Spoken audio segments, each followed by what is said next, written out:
Question, how are we going to pay for the $1,000 a year, or like where's that come from? Sure. All right, so the headline cost of $1,000 a month for every adult in the country is $3 trillion a year. For context, the economy is $20 trillion, up $5 trillion in the last 12 years, and the federal budget's around $4 trillion. So $3 trillion sounds massive. But if you look at our current welfare spending, we spend, as you know, Sonal, a majority of the federal budget on 126 welfare programs and Social Security. Now, the plan is to make the freedom dividend opt-in, so we don't want to hurt anyone. Like people are relying on programs, excuse me. But if you opt in, you forego other benefits. And so it brings the cost down very, very fast because there are many Americans who are already getting more than $1,000 who then say pass on the freedom dividend, or they're getting $700, so it costs $300 if they opt in. So the real ticket is about $1.8 trillion. Still a lot of money. Now the big change we need to make, who are going to be the winners from artificial intelligence, autonomous vehicles, robots, and the rest of it? Tech companies. The biggest tech companies, Amazon, Google, Facebook. And the trap we're in as a country is that those companies are great at not paying a lot of taxes.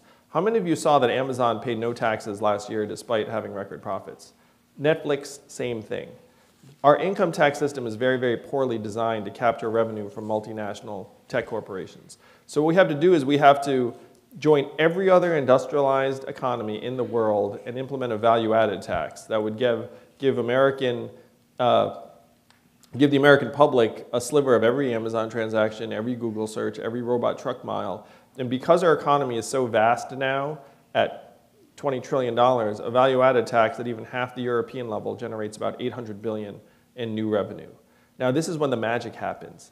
In a country where no one can pay their bills, what are they going to do with $1,000 a month if you put it in their hands?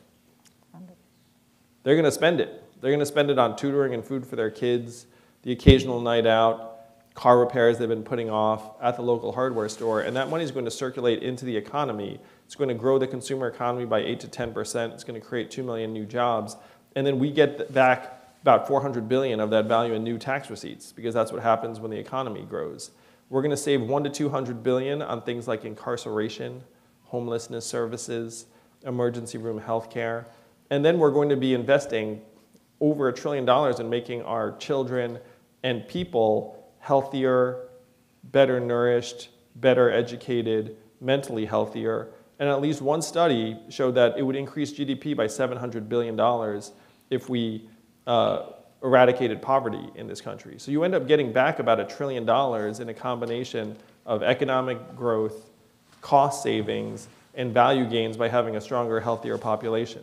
I've been the CEO of several organizations, and CEOs say all the time, we need to invest in our people, we need to invest in our people. In the public sector, we have the opposite standpoint. We're like, don't invest in anyone.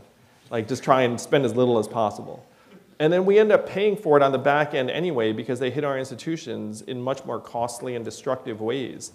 A corrections officer in New Hampshire said to me, we should pay people to stay out of jail because when they're in jail, we just spend much, much more. So this is a new way to help build a trickle-up economy from human beings and families and communities up that would actually work. But the way you pay for this is you need a new value-added tax that harnesses the gains from innovation and new technology.